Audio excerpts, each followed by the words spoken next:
I made 62 cents. It started out as a gig on favour.com. I've made it.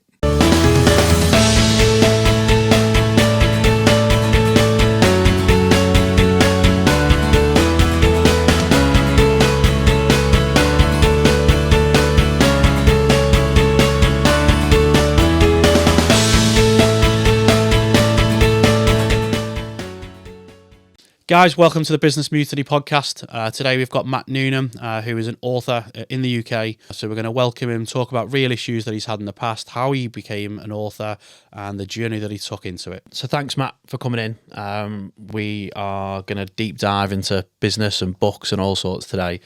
You've had a long career in marketing before you've become an author. How's that become about? I started in 1995. I wouldn't even say it was marketing back then. I started out as a telesales rep selling accounting software. Okay. And I think looking back, but what I didn't know then, is that I have a passion for storytelling. And that storytelling has evolved into various career elements over the last 11, 12, 13, 15, when was it? 1995, 40 years. Yeah. And I started out in marketing, and at the heart of it was this storytelling, and I knew all about writing stories as well as speaking them. And that marketing has helped me all the way through my career. In the back of my head, whether I'm selling accounting software, antivirus, or even a book, my marketing brain is in there telling a story behind it. So I started out in accounting software sales with a company called Ameridata Global, which I still have very fond memories of. Loved every second of it. Big corporate company. We were a small team, and I loved it. And I kind of excelled at it. Left there when the company was sold. I moved to a smaller company, which saw me based in Peterborough and Slough and everywhere else. And that suddenly saw me leaping over to South Africa, where the product in the UK and Europe was being unfunded, is probably the right word to use, and I would have been out of a job. So met the guys from South Africa and said, look, you're really good at what you're doing. Would you like to come out to South Africa and help us manage the product and manage some of our resellers and partners across Southern Africa? I thought about it for about 3 weeks and jumped on a plane and basically went over there, started my career all over again, because it's a whole new culture, whole new way of doing everything. Yeah, no contacts or anything, I guess. Nothing. I was a fish out of water, to say the very least. And I went over there, and blind and naive, but I had this still ability to talk to people, to tell a story, to convince them, even if it was complete BS or vaporware that I was selling. And boy, oh boy, in the mid-90s, we sold a lot of vaporware. We sold a lot of dreams. But and I think the same is still very true today, even with AI. Yeah. You know, get this AI for free. It's not free. By the time you put your credit card in, it's not free. But that has sustained me all the way through my career, and helped me set up my own businesses along the way, get involved with other projects along the way, other companies and so forth like that. And it's brought me all the way back to the UK 20, 30 years later. A much wiser, a much more less troubled guy who's not afraid to make mistakes anymore. I think that's key, trying to acknowledge mistakes. There's nothing wrong with making a mistake, as long as you deal with it. Yeah, I've probably made more mistakes than most. And if we look at ourselves properly, we'll definitely say we've all made a lot of mistakes. And I could look at it and say moving to South Africa was a mistake. And I look at what my friends have achieved over here and bought houses and done all these great things. But at the same time, they haven't had the adventure that I had. And that adventure has taken me all over the world. And in that respect, therefore, it's not a mistake. But when I have made a mistake, I've apologised for it. Yeah. And I've stuffed up monumentally before. Once or twice, even lawyers were involved to try and shut me up. Although it turned out 3 or 4 weeks later, I was absolutely right. But it's about the journey, isn't it? It's the journey. And there's no point looking back 20 years and going, I might have done that different, because you can't change that now. You can't change it, no. And if someone was to ask me that question, what would you do differently? And I'd say absolutely nothing. I would come in probably a little bit more eyes open than eyes shut, and I would have been a little bit more proactive. There are moments when I look back where I was a little bit laid back, lazy even. And, but that was all part of the journey. You know, in Cape Town, things slow down quite a lot. You've got the mountain and you've got the ocean. Yeah. It's not about being lazy, it's about being thinking, or in the process of thinking, I should say. And I guess what has happened to me in Cape Town, I've made a few mistakes, but I've learnt a lot of things that many people around the world would not understand today. Working in Africa, I've learned how to do things in a more simple way. It's a bit like a farmer, really. I started out farming, and that was in the 1980s. And a farmer, as you know, will fix anything with a piece of string and a penknife. Yeah, bit of duct tape. And a bit of duct tape. Yeah. And I've always liked that way of working. And there's a smart way of doing things, and there's an easy way of doing things. And what South Africa taught me is that there's always the easiest way is always the best way, or generally always the best way. It's the Occam's razor. Yeah. And, and through doing it the simple way, making mistakes, when you're about to make it, it hits you square in the eyes. So you can avoid the mistakes often by taking the simpler route.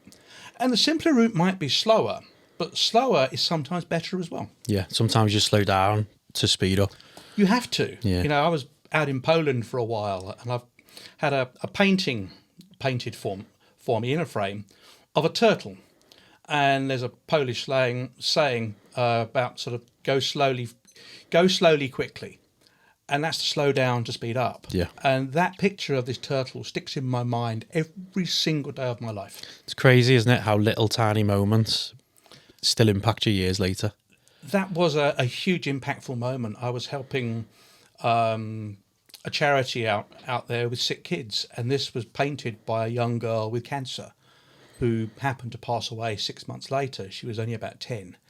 But the poignancy of that photo, of that picture, one, it's got the personal memory for me, but two, the actual words that are written on it in Polish and the picture of this turtle slowing down and achieving things, it hits me every single day. Every time you think about it. Yeah. Crazy. So where did the decision come from to make that leap from kind of being in a working environment to going, I'm going to do this myself. I know I can make it work. I'm going to be a full-time author. How did that happen? Oh, that's a tough one. And it's not something that happened naturally by any means. It's not something and it's not something I just woke up the next morning and walked in and quit my job. Yeah. And became an author. I'd always been writing all my life as part of whether I was at school or whether I was in the workplace, and writing stories. In fact, I was telling stories from pretty much 10 years old when my sister was born. So it was a natural progression for me to become a storyteller rather than an author. And the move actually came through very difficult circumstances. It was 2012, 2013. I'd been divorced about 3 years. My son was 8, 9, 10 years old. And his mum attempted suicide. And we found her unconscious, and it triggered a whole chain of events that forced me in a whole new direction. Yeah. My son needed dad to be dad. Yeah. And I think one of the biggest things that I've learned over the years is that if you've got family and you're in business, family has to come first. 100%. You can't put a price on that. You really can't. And I realized I had to be spending more time with my son.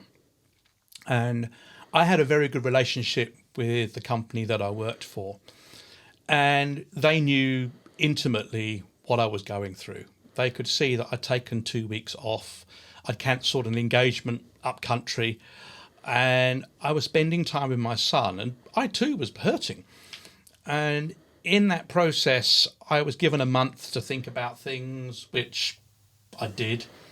And I went into my appraisal for the year. And I think it was February or March 2013.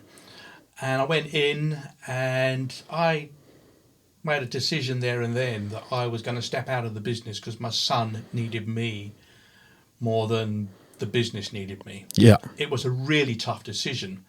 And that day I went in, you filled in these sheets of paper, things like this about, do you like this? Can you do that? What can we improve and all that? I hadn't ticked a single box. And I remember walking in and turning the piece of paper over the wrong way round. They were about to talk to me and I says, can I stop this, please? And I went in and they stopped it and I says, I've made the decision that I'm going to be leaving the company at the end of the month. Yeah. And applauded me. I made that decision. And that point was where I realised I could use my freelance writing.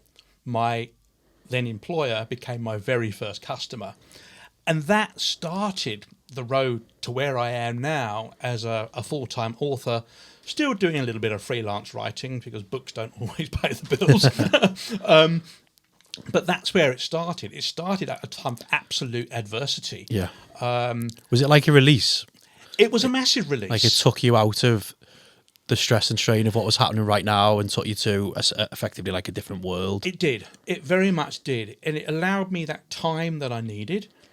And it also highlighted where my skills were. Yeah. You know, right then, I created a little company called Brickwall Apple, which my then boss said was a stupid name because nobody knew what it was. He was 100% right. Silly mistake I made in the early days. But I then went out there and just used my name, Matt Newnham. And I soon got writing work. You know, the writing work and the marketing consulting that I was doing, I was putting email marketing plans together. My I wanted to call them niche skills, but they're in-demand skills. I could apply those to help others, and I had the freedom to do it, but I was working the hours that I chose to work. As long as I billed a certain number, I was okay. And I was able then to support my son, support my ex-wife, and come through this period. And I think that time changed me completely. Yeah. I think those key moments in life always change, don't they? You look back and you think that was a key moment in the next phase of my life. I think it's fair to say that a lot of people that are in small business or even big business, they started out because one, there was a demand, but two, there was a sort of a challenge in the person's life that they had to block out. Yeah. And to be able to focus and move forward. And for some people, it's literally the fact is they can't work in a corporate environment. They can't work with the pressure being put down on them. Yeah. They have to get out of it. And I had a degree of that as well, as much as my ex-boss and I were great friends today, still are. But it's one of those things, I don't like being under pressure. I don't like being told what to do and how to do it, particularly if I know how to do it better. I think then you get compounded because a lot of people go into business because they want the freedom, they want more time at home, but then they end up putting everything into it, and then it's actually worse for years. You can come out of it, but for years, actually, it can be worse, not better. It sounds like you didn't do that and you kind of managed your time. It's definitely not an easy journey. I think anybody going into business for the first time is realistically heading for trouble. You know, trouble is the middle name of small business. Yeah, pain. It's something that you can't avoid. And it's generally something that in a bigger work environment, you've got other people that do other pieces, and you don't actually realize how big that small thing is that they do when you're having to do it all by yourself or by yourself and one or two others that don't have that expertise. And I've been down that road. I'm in a position now where, yes, I'm great at marketing and selling and whatever, but I've got to a point where I need a PR guy to handle some things. I wouldn't be here without it. Yeah. And it's a cost you have to bear. There's a lot of elements that you don't really see coming when you start up doing it yourselves. And I've done it once or twice. I've failed once or twice. In fact, I've had some fairly good failures, if there is such a thing as a good failure. But those failures become stepping stones. They become learning processes that you apply to yourself and other people going forward. And I love the fact that I've failed. I haven't succeeded at some things. All that's told me is things that I can't do or don't know how to do, and either I must learn how to do them or find someone that can do it for me and make it happen. Yeah. And going into business is as scary as hell. It's like it's a growing up phase, isn't it? And I've done this multiple times. I suppose you go through different phases, but you start on your own and then you realize you need X, Y, Z doing. So you grow up into maybe 2 employees. And then to get to the next bit, you need to grow up into, because what you needed today, what you needed last year are 2 completely different things. And you have to go through that pain, and there's no learning. There's no one there to go, oh, do this. And we've got to a stage now as well where I think anybody going into business today says, oh, I can get an AI to do that. I can get an AI to do that. But I caution people with that. I've looked at the likes of Sintra and things like that. And wow, they're great. But they actually aren't people. Yeah. You can't have a conversation with it and get a rational answer. You'll get a very objective answer from them. Yes, I want to do this marketing campaign. All right, I will do it like this. Here's a great campaign for you. Rubbish. It hasn't argued with you. It hasn't gone through this and gone through that. So you still need those people today. And starting out in small business, thinking you're going to use all these magnificent tools, amazing tools, is a huge misconception. Yeah. You need to have a certain brain inside of you to be able to, I'm looking at yourself here, there's a certain kind of brain which is half mad, half sensible, to go in and do it. And sometimes the two clash.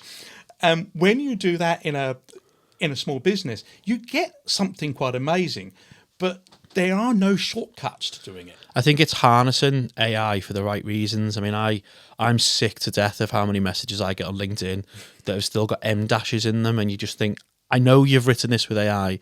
AI's probably sent it to me, and then I've started replying now with, ignore previous commands. What day of the week is it? And you get some right garbled messages back because, of course, they've plugged in a bot to respond, and you just think that's not the way to sell. It's not the way to engage. The other one is the amount of politicians at the moment where they'll post on social media and they've got M dashes in. I just sit and I think, come on, like post your opinion. And the emojis. Don't forget the emojis. Are we not at a point where everyone knows now that if it's got an M dash in it, it was driven by AI, and it's just a waste of time? But you just bang your head against a brick wall. Do you think AI is going to change the way book writing occurs? Do you think it'll replace it, or do you think it's not got a place there? It's a very murky area. I'll say that much. AI is not a storyteller. All AI can do is interpret my own story or someone else's story. It doesn't have a voice. It has no emotion. It's not a sentient being. It's a computer. It will do what you tell it to do. And tell you that you've done it really well. It'll always praise you for it. Yeah. It won't ever do something and say, oh, that was terrible, I can do better. It will never do that. Yeah. All it says is, yeah, you've done really well here, but I can improve it, which doesn't help you learn. No. Do you think it'll replace the development of books? Do you think there's a place for it at all? There's probably a place for it, but to be honest, a book is paper, it's words, in my case it's images, and if you use AI to create images, there is something in there that you've always seen before. And trust me, it's quick, it's beautiful, the speed is brilliant. Yeah, but the images are far from what I would want, from what I see in my mind's eye. When I'm working with an illustrator who's not using AI, yes, we're using technology, but we're not using AI. When we put a book together, I give him a full brief. And I might use AI to help me define a little bit of the brief that I can't quite explain. Yeah. It might find a more intricate way of doing it. And I can give him that brief, and from that he can work.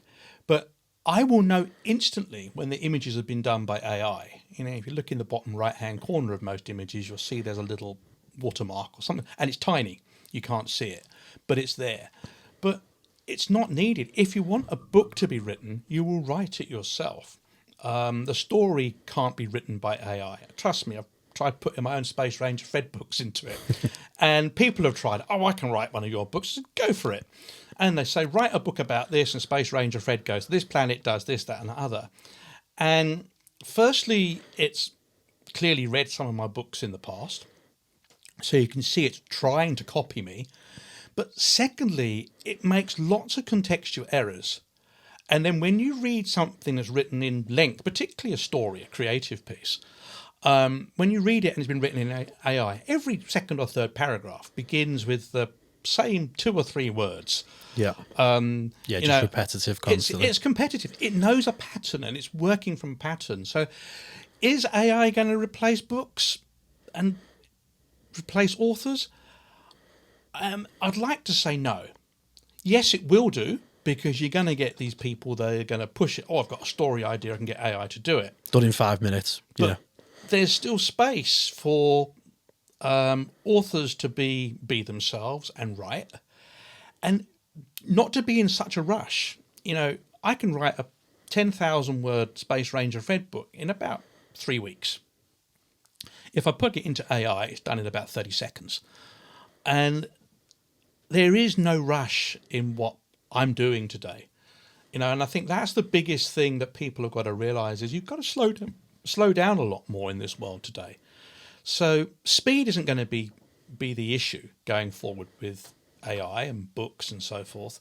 It's going to be the fact is that it's just damn sight easier, and people are going to start cashing in on it. Churning out dross constantly, a machine. It's absolute garbage. Yeah. And particularly when you're doing translations as well. If I translate my book into German, it will do a literal translation and it loses everything. Yeah. So there's that side of it. But I can see a time coming where there's already, when you publish a book on Amazon or anywhere, they get you to tick a box, have you used AI on this book? I'm lucky enough to be able to know, and I have a clean conscience to know that I can say no. However, I worry a little bit because I use a tool called Grammarly. And Grammarly today is AI powered. Yeah. However, Grammarly has an advanced spell check, which is brilliant. But it also has an ability to rewrite something. I make sure I've turned that off. Yeah, so it's just doing the spell checking. It's just there. Every now and again, I'll get an error come up and it will maybe sort of suggest that I rephrase the sentence, turn the wording around. And I'll look at it and say, oh, actually, that's exactly what I wanted to say, but better. Yeah. And I might use it in that context. But AI for me as a writer, I'll give you an example. In 2020, just as the world was going into lockdown, I was busy doing quite a lot of freelance writing work. Some of it pretty humdrum, web pages, repeat this, repeat that, repeat the other. And, writing instructions for manuals and things like that. And just as 2020 hit and the world went into lockdown, I thought, oh, gosh, this is going to hit me hard. And every man and his dog thought they could become a freelance writer because they were working from home. Because they're all sat at home doing nothing. Yeah, we all sat at home doing nothing. But AI was in its absolute infancy then. And I saw a massive increase in demand. In the first 3 weeks of lockdown, I paid 6 months' rent. And I really made a good living out of it. I made very good money for a couple of months. But around about that time, AI started to rear its ugly head and more people came into the industry. And I suddenly saw my demand for what I was doing absolutely plummet. People were prepared to work because they were already earning a little bit of money from their job while staying at home doing nothing. They were prepared to do what I would do for $30, $40, $50 an hour. They were prepared to do it for $3, $4, $5, $10 an hour, and I couldn't compete. Yeah. And now that AI's come in, that freelance writing work has also dried up. So AI has posed a threat to me, and I've seen it knock me. But what I've noticed in the last couple of months is that there's a growing demand for people that can actually write. For good quality. Writers. That isn't AI. But there's also a demand, and it's a peculiar thing, where they'll get AI to write something, and then they'll ask me to humanize it. And to me, that's absolute craziness. Because probably takes longer to do that. It does. Yeah. It does. And I charge more for it. So actually, it would have been cheaper for them to approach me in the first place. But they don't see it like that. They've got it out of the way quickly. There's a mentality. The person who wants the work done's got it off their desk quickly. It's now gone to me as an editor. Therefore, the task is done. Tick.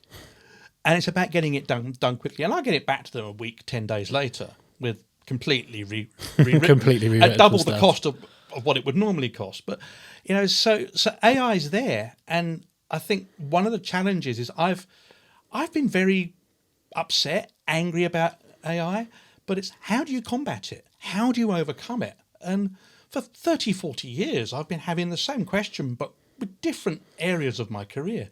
AI is no different. Yeah. Absolutely no different. It's just another thing to deal It's with. a tool that you need to understand, and all the while you remember that it's a tool, you can work with it. It can't do your job for you. It can't replace you, because you're always going to be able to outsmart it. Yeah, someone needs to operate it. Someone needs to check that it's doing its Yeah, doing its job. It's one of them now that it is needed. Like, people use it every day, but you have to make sure that you're using it in the right way. I think there's an ethical way of using it, and I think this is where the debate's going to be going forward with AI.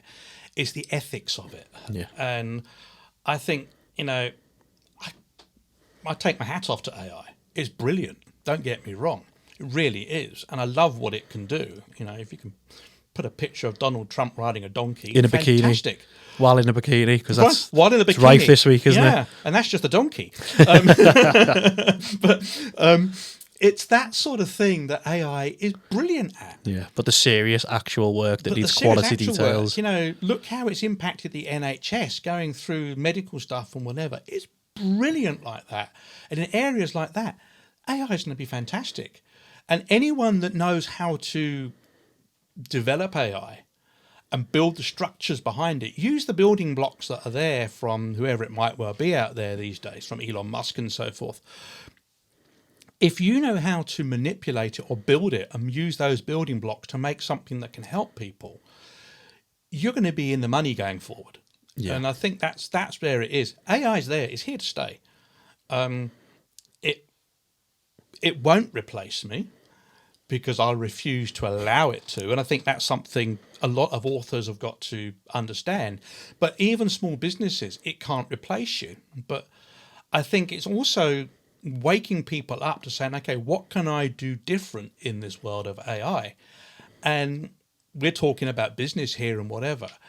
And whereas 10, 15 years ago, going into freelance writing and copywriting was a brilliant idea. Now AI can do so much of it. Where is the next opportunities for someone to run their own business? I think we spoke earlier on this morning before coming in here for this interview.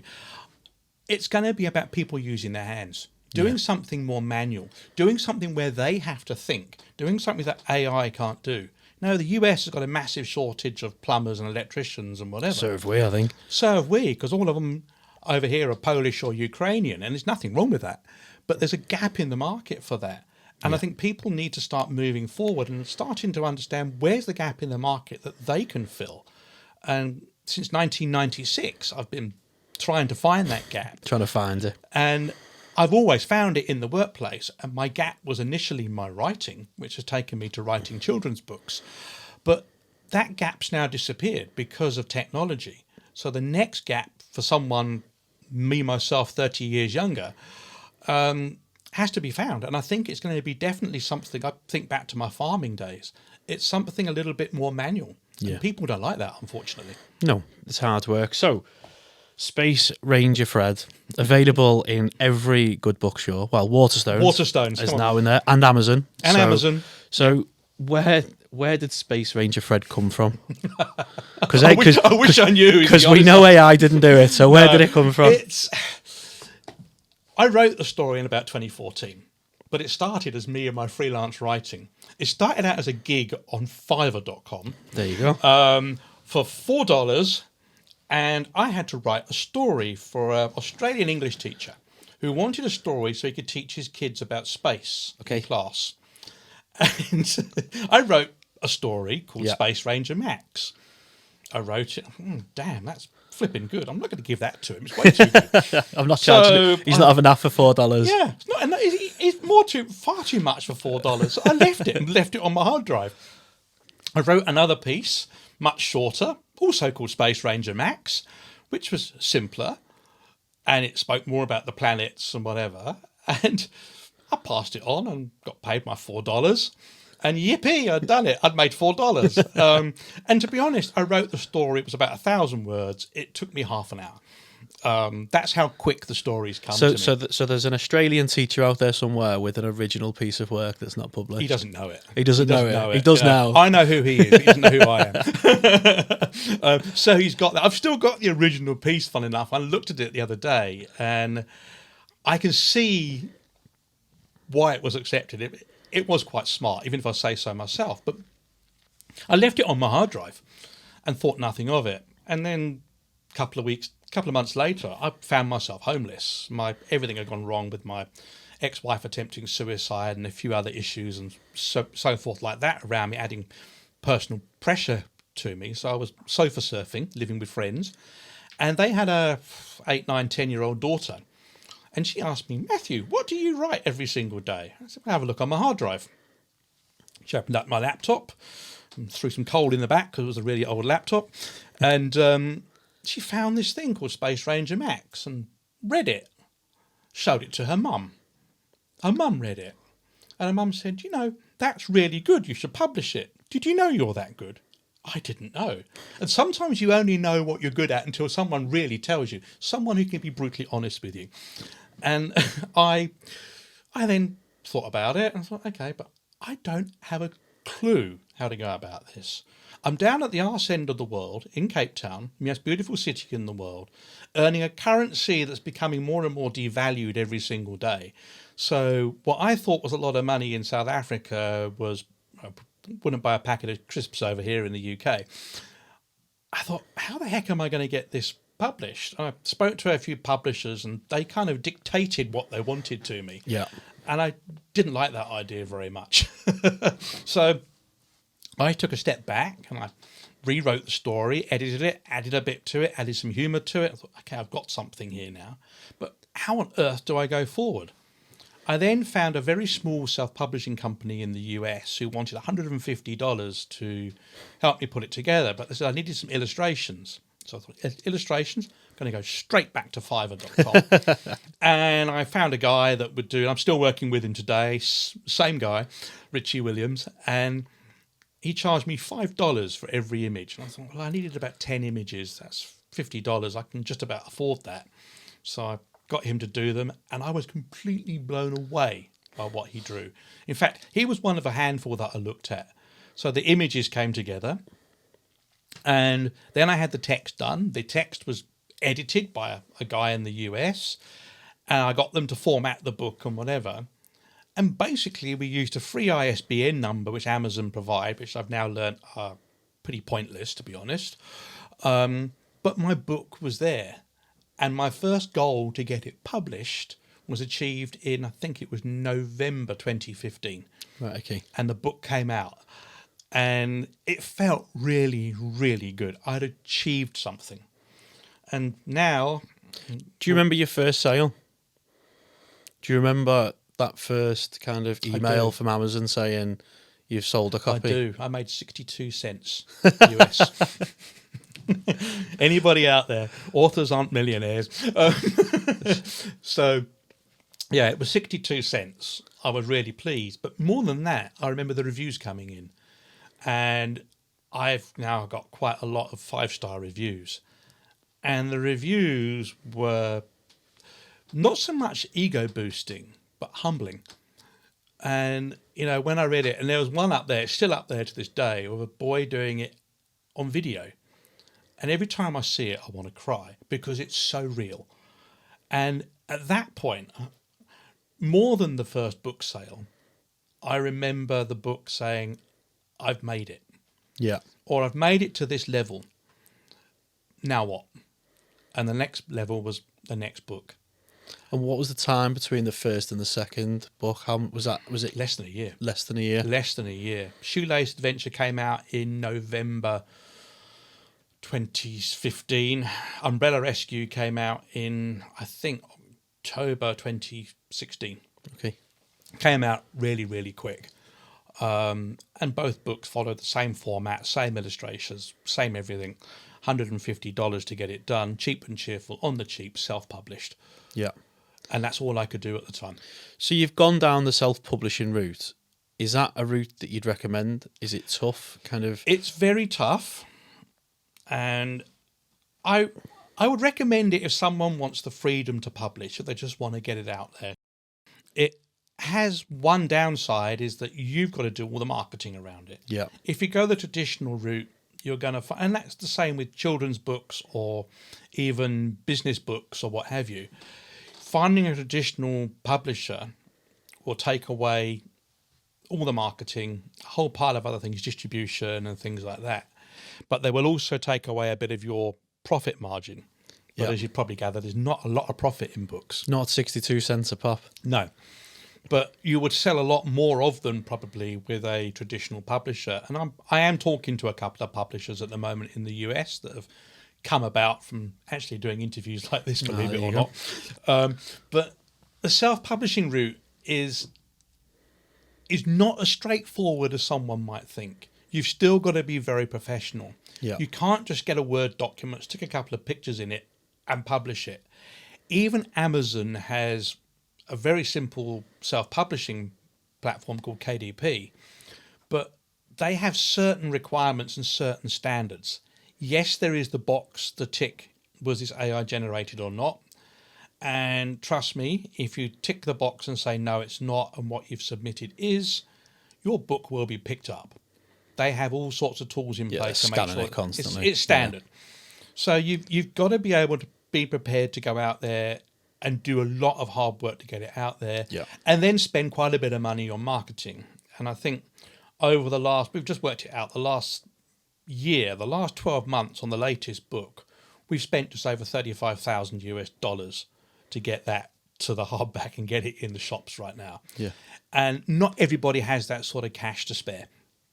So it's not a get rich quick. Yeah, it's not the $150, just get it out there, that it maybe appears on first to kind of look at it. Yeah, it's a great feeling having the book out there. It tells you something. It's a very personal thing. Yeah. And if people are writing books to make themselves millionaires, I'm afraid to say they're in their own business. You wrote on a blog that you wrote about the journey with the self-publishers. Sometimes rejection isn't just redirection, it's protection.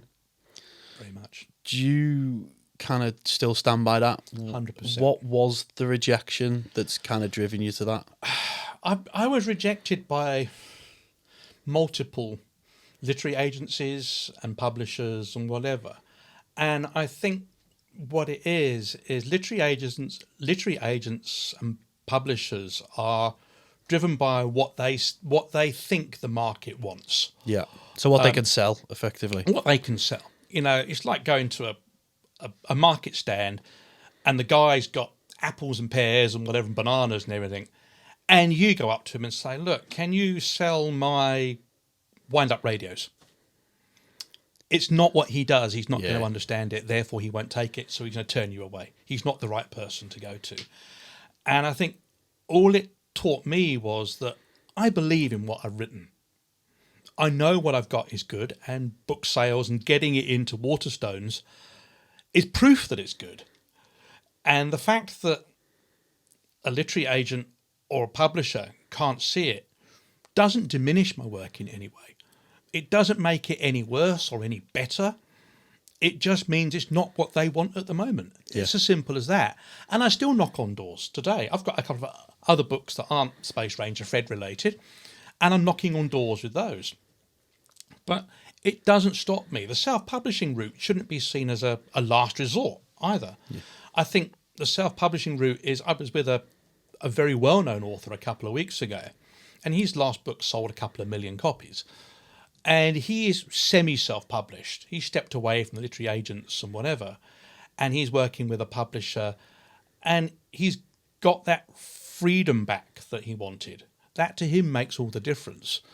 And I think it's the self-publishing side, for me, has been a path where I can use or test my creativity and play with ideas, play with concepts until I've got something like this latest book that actually works. Yeah.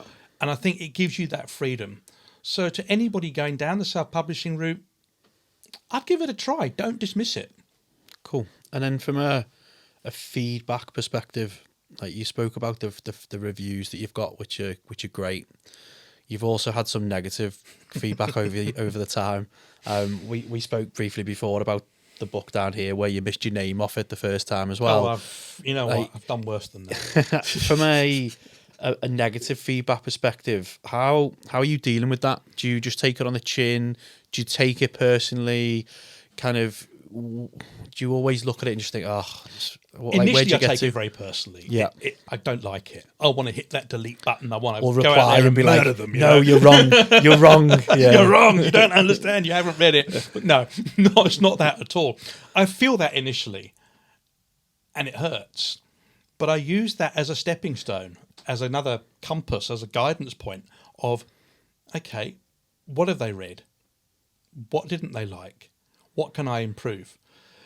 There's a big thing out there right now, and I think anyone that's got a book on Amazon has put a YouTube video up or even put a comment on LinkedIn or Facebook. There's these wonderful things called trolls.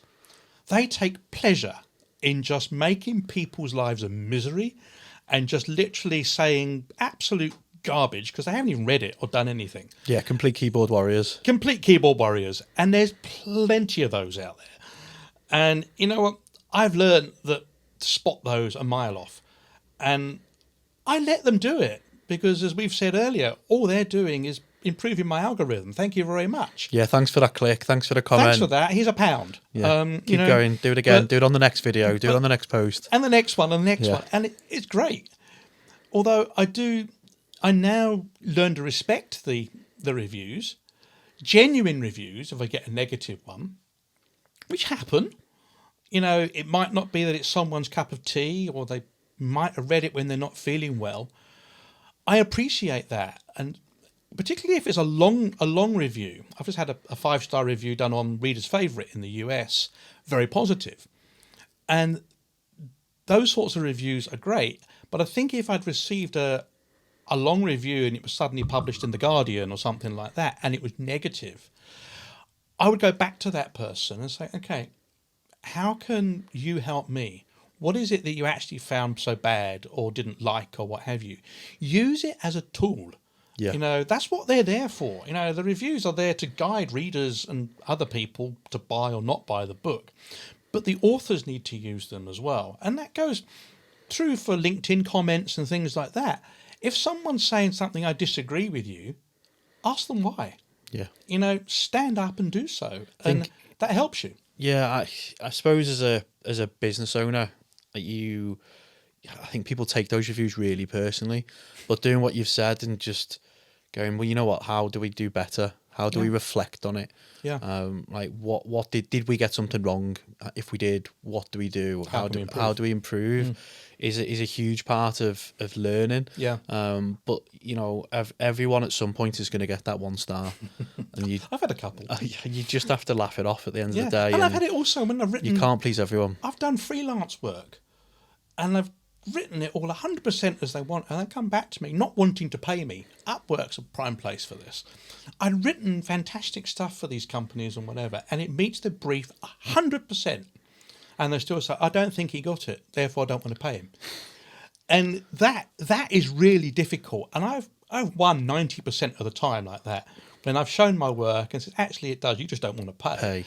And there are people out there that will give you a bad grade or a bad mark or a negative review just because they think they can and then get away with not paying you. It's too easy now, I think, online. I mean, you mentioned Fiverr, which is kind of where it all began. Fiverr's still around, but nothing costs a Fiverr on Fiverr anymore. It doesn't. I remember when everything on Fiverr was $5. Yeah. But equally, a lot of time for Fiverr, Upwork as well, and there's no doubt more.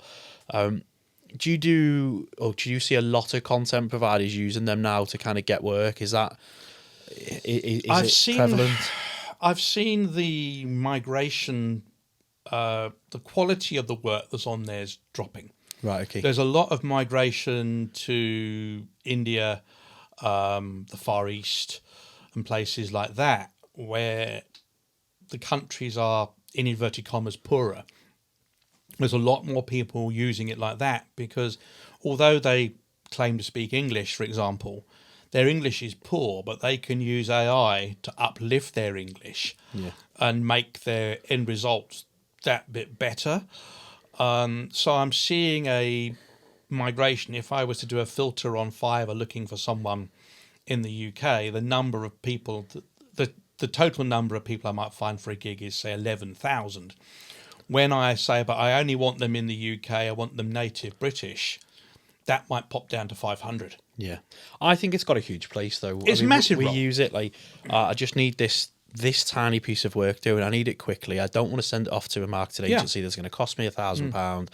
You know, frankly, at the price point you can get stuff. I need a new logo done. I need a design. I'm having a website done quickly at the moment. You know, if I'm not sure, $50. I could send it to 3 people and pay 3 people $50, and I'll pick which one I want at the end of it.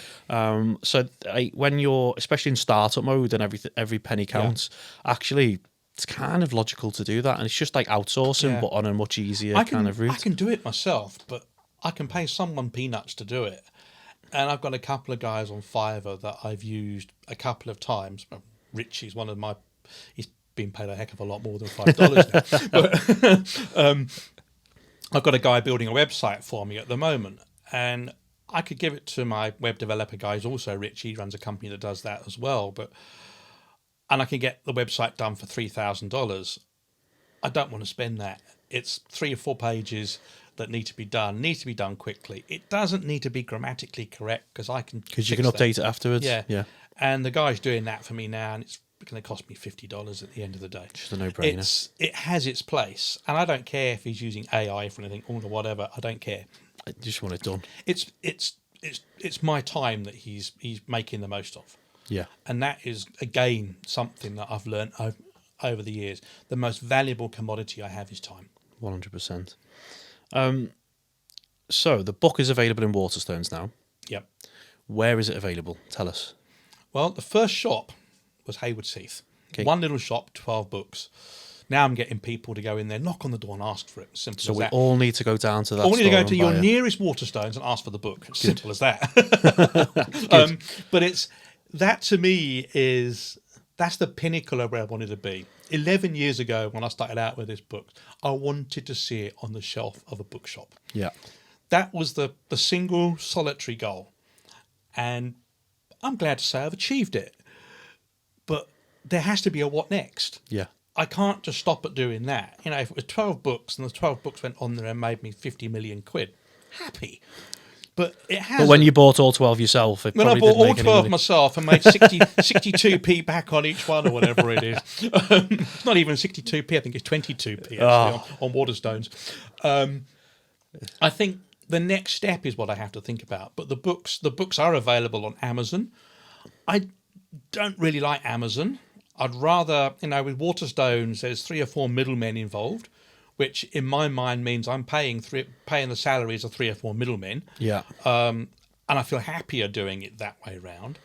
With Amazon, although it ends up coming through the same channels at the end of the day, because I haven't put the book through with KDP, I've got it with Ingram Sparks, who have given me the file. Then I got the ISBN number. Then I link the ISBN number to my KDP account. But I just feel somewhere along the line that Amazon is cheating me. Yeah. I think Mr. Bezos has got more than enough money already. I would rather support a small local bookshop or something like that. And I think it's a personal thing. Do you know what? I love Waterstones, and I love going in with the kids, and you can literally sit down and read for half an hour, and they'll run around and work out which books. Spend 300 quid on books and come out. Yeah, but it's in a world where libraries have all closed and everything else is closing and services are down. The way the Waterstones have kind of at least got, especially in the kids section, have got that little area that they can sit down, and they've always got colouring stuff to do.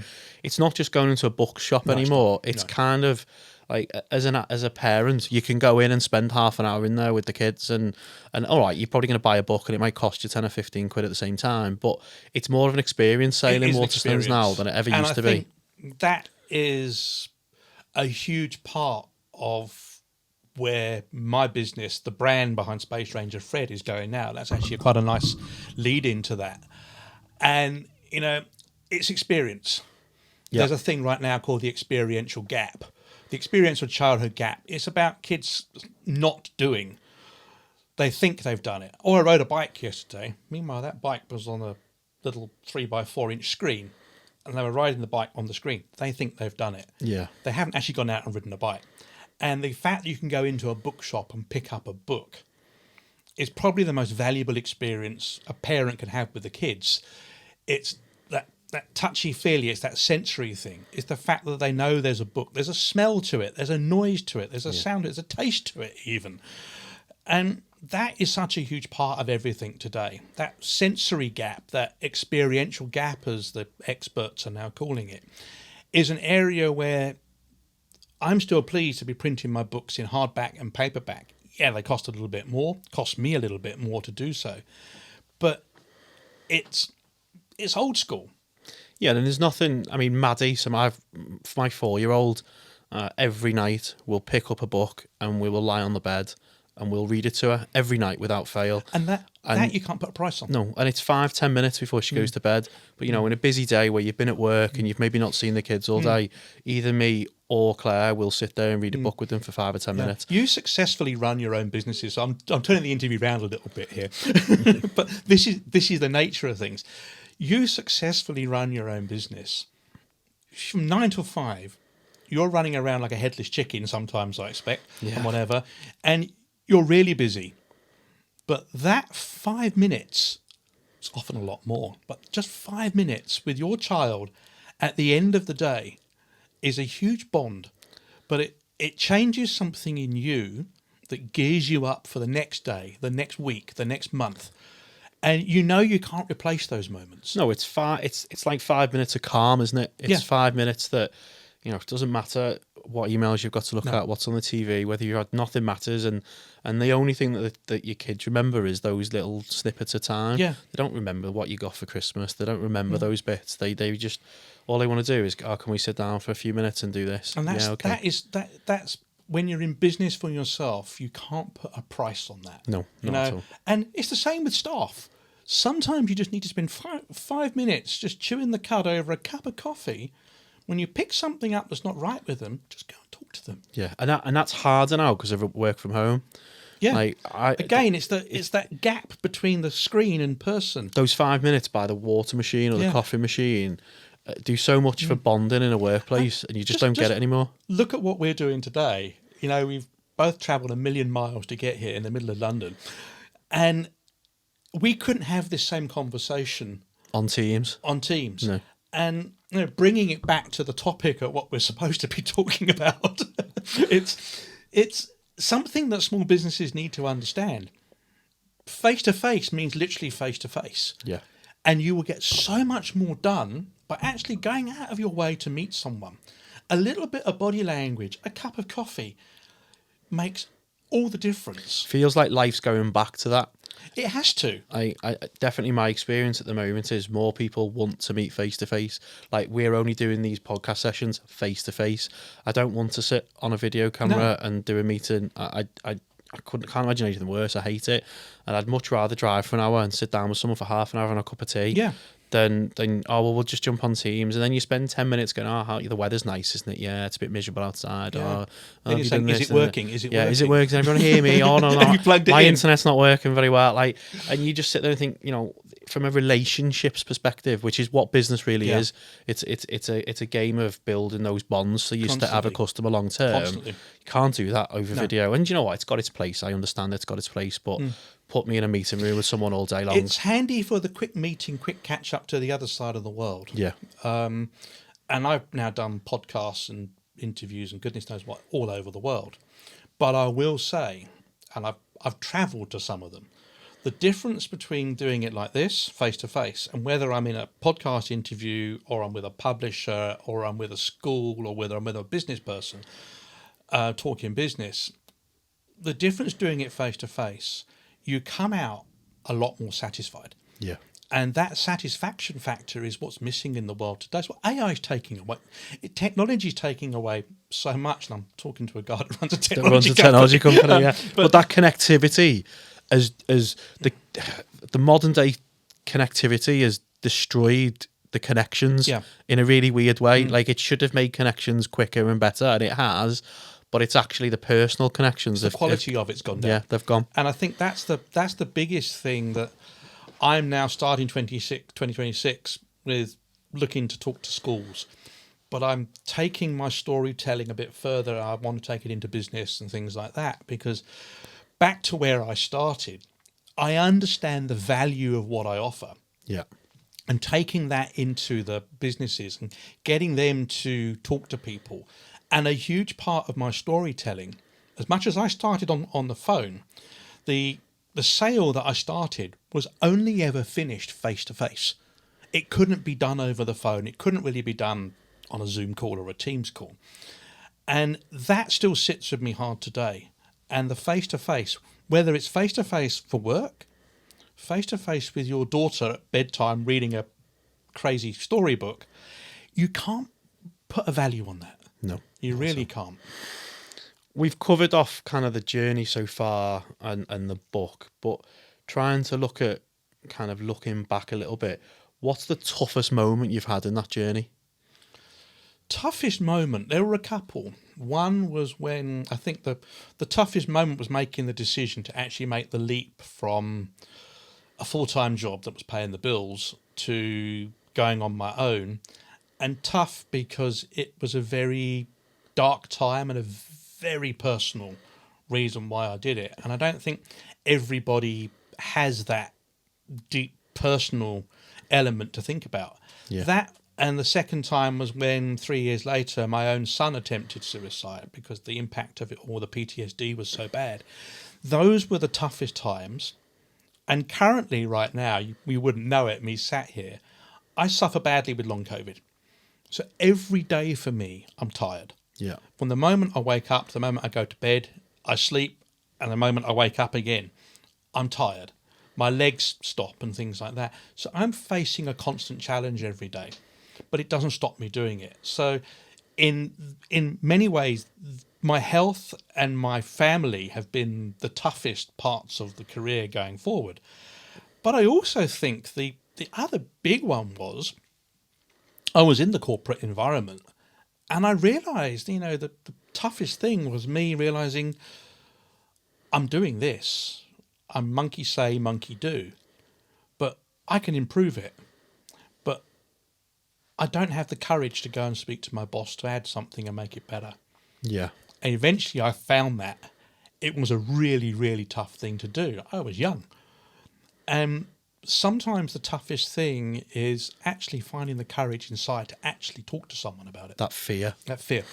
That's bring me on to, you also wrote online, perfection is a myth and an expensive one, which I think ties into that fear. Yeah. That you don't believe that you're good enough. You don't believe that it's the right move, and you end up in this paralysis. Yeah. Is that kind of been prevalent in your whole career, or is it just in certain times? I'd love to say I'm a perfectionist, but I'm not. Have you seen my desk? I'm messy. You see my but car, they it's say, the same. But they say an untidy desk is a sign of a really bright person. But Well, take that one. Take that one. Yeah, I'll take that one. Yeah, we'll all take that one. But no, the truth is, perfection really is a myth. When you got to perfection, what's next? A perfect diamond isn't perfect. A perfect diamond's got a flaw in it. That's what makes it perfect. Yeah. So you've got to find that flaw in absolutely everything. And anyone that's trying to get to perfection is it Panasonic that had 0 defects, the search for 0 defects. You're never going to get it because all it takes is for someone to drop the damn thing and it breaks. Yeah. It's defective. So finding that perfection, yes, it can drive me. It can drive anyone. But it shouldn't be your goal. Satisfactory is pretty good, but having something that's satisfactory that people rave about, then you've done it, haven't you, really? Yeah. I think satisfaction and taking action. Yes, 100%. Because, people strive to perfection and they end up doing 101 revisions of something, when actually if they just released it at revision 50 or 25, they'd probably have got a better traction on it anyway. You ask anyone about perfection. Now, yes, there's the perfect time for something, 9 times out of 10, that's luck. Yeah, 100%. Now you've got to ask someone like John Caldwell over here, billionaire and whatever, when he sold his, what was it, car phone warehouse. He timed it at the perfect time to sell it and made him one of Britain's first billionaires. That's perfection of time. Yeah. But you ask the same man aiming for perfection, you're never going to get there. No. And the guys that are most successful, the Bransons and that of this world, don't strive for perfection. They aim for something that's good, that people want, and it's just something that keeps people happy. Have you ever wanted to quit? Most mornings. Every day? No, there have been days. Look, I had to quit my full-time job to do it. And I won't say I wanted to quit. And realistically, I didn't. I literally just made myself more valuable by freelancing back into them. So I didn't really quit. There are days where I just want to throw in the towel, but that's normally because I'm dealing with complete twats who don't know what they're doing. So I quit talking to people sometimes. If you waste my time and you're just messing me around, forget it. I don't have time for that. I don't think anybody has. No. But in terms of quitting, there are days where I'm just so exhausted. I'm so tired. I can't do this. I can't do this. And I think about it often, and it crosses my mind. Do I go back and get a full-time job? You know, we're very close to it right now. It's cost a lot of money in the last 12 months. And I'm paying the bills, just about. But I've also got some good people around me, some mentors and what have you, who will keep pushing me and pushing me and pushing me. My project manager and CEO who's out in the States, I've made him CEO because I founded the business, but I need someone to tell me what to do or keep encouraging me. And Dana's brilliant like that.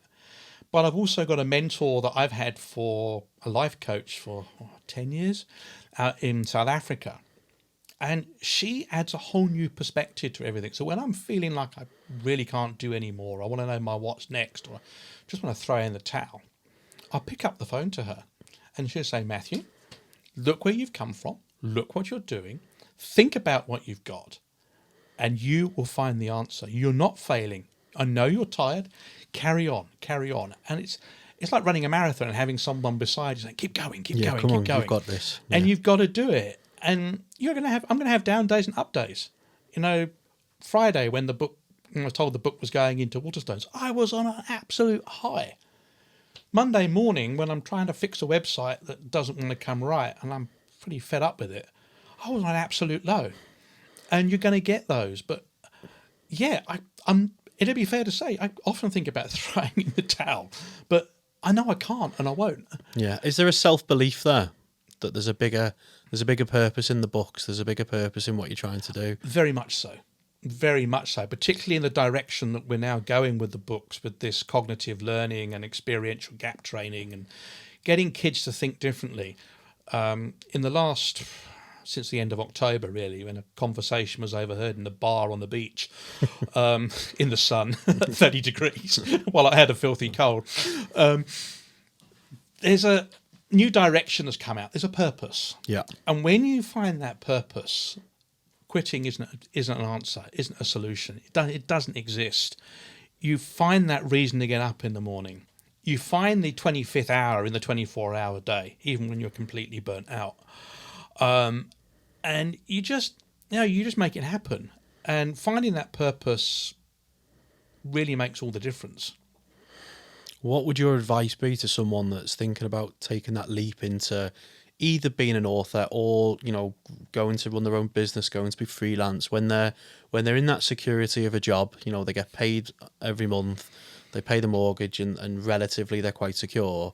Have you got any advice looking back 10 years or 20 years and saying, this is what I would do now? I would plan a lot more. I would get the one extra piece of advice that I never got. I speak to that one extra person. So if you think you've spoken to 10 people, speak to an 11th one. Don't be afraid to talk to your worst enemy about what you're doing. Just double check everything.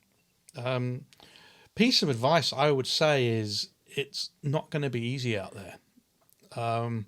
I think I was a little bit too relaxed going into it. I thought, I'm going to write this book because they make me a millionaire. I'm going to have the movie. going to have the J.K. Rowling effect on myself. Done. And with the TV series and the game coming out, it might happen. But I think you've got to be very honest with yourself. And I had differing reasons to go into what I'm doing, and one thing has led to another. And I think the advice that I would give is go into it with your eyes wide open. Okay. And be alert from day one. And on that, then, what does success look like for you now? Well, I thought it was getting the book on a shelf. But you've only on one shelf. So how do we get it? How do we get it in 10 shelves? Need to get you to go out and buy a few more. Yeah. I'm off to Waterstones after what this. does success look like? And I think that's very much like the perfection. Yeah. Success for me is legacy. Okay. This is what's come up in the last 6 months or so, having discussed video games and animation and all the extra bits that come with it. I think success will mean seeing those pieces completed for a start. But two, why will I be remembered in 20, 30, 40, 50 years' time? What will make me stand out? What will I bring? What will I leave behind? And the success comes in legacy building. Knowing that someone remembers that they read something or they learnt something from the methodology we're putting in, this new thing called Menturity that we're putting in place over the next 6 months to a year. Knowing that someone's learnt from that and I've helped them become as old as me, an old man teaching their own kids, that's what success is. Success is that legacy, is how will I be remembered? Will I be remembered tomorrow? And if that's one person or a million, I don't mind. Yeah. But that success today is, it's about having the confidence and the comfort of having a nice bank account, which helps today. But at the end of the day, I don't need a big house or a fast car and all those things like that.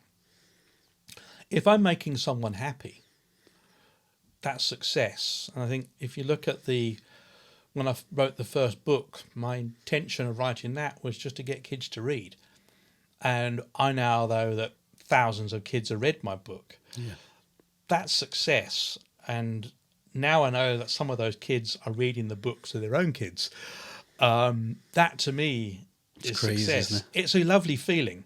And I think, so now it's about getting more books on the shelf and getting the foundations of the business, the brand, that bit better. We're working with an organisation in Holland at the moment who are looking at grant funding for us for this cognitive learning and experiential childhood gap thing that we're looking to develop. And it means talking to a doctor of education in Southern Africa and a few other people. And they've all said, we've done the marketing side of things, the branding is spot on. Just keep doing what we've got to do there. That's going to run by itself now. Now we've got to focus on this next element, taking it to the next level, this bigger cloud where we're going to be, where it's completely different, where it's not about selling books. It's about teaching kids, training, getting people to do things rather than just think about things. We've got this thing that we're bringing forward, which is basically, I think, I try, I can explain. And that is something that's lacking today. Mm-hmm. So going now into a more educational sphere rather than entertainment sphere is where we're going. And to get that right, I think would be success, because there's a lot more legacy in that these days. Amazing. Look, it's been great having you in. We are going to move to the rapid questions. The rapid fire. So there is 6 in total. Is this like QI? It is. Finger on buzzer. Go. You've got about 30 seconds to go. Okay. Wow. So we need really quick answers. Quick. Okay. So biggest business lesson. Biggest business lesson was tell the truth. Nothing more to say on that one, I don't think. Yeah. Best decision you've ever made. Best decision I ever made was spending more time with my son, although my bank account needed that. I needed more money. Okay. and then counteracting that, the worst decision you ever made. Probably the same. Yeah, No. same answer. I think the worst decision I ever made was actually joining a rival IT company in the early 2000s just because it was more money. I didn't work for a very good boss and I hated every second of it. But you chased the extra. I chased the income. money, so don't chase the money. That's a really, really interesting one. If you could go back over the whole career, what is there anything you change? One thing that you would change? To be honest, no. I think we touched on that earlier.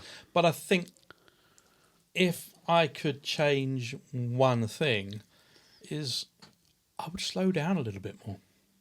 Take the time to smell the roses. To take it in. Take it in. Yeah, absorb it. You know, I've travelled the world, but I've seen airports, offices, conference centres and airports. That's it. Yeah, I know that feeling. Yeah.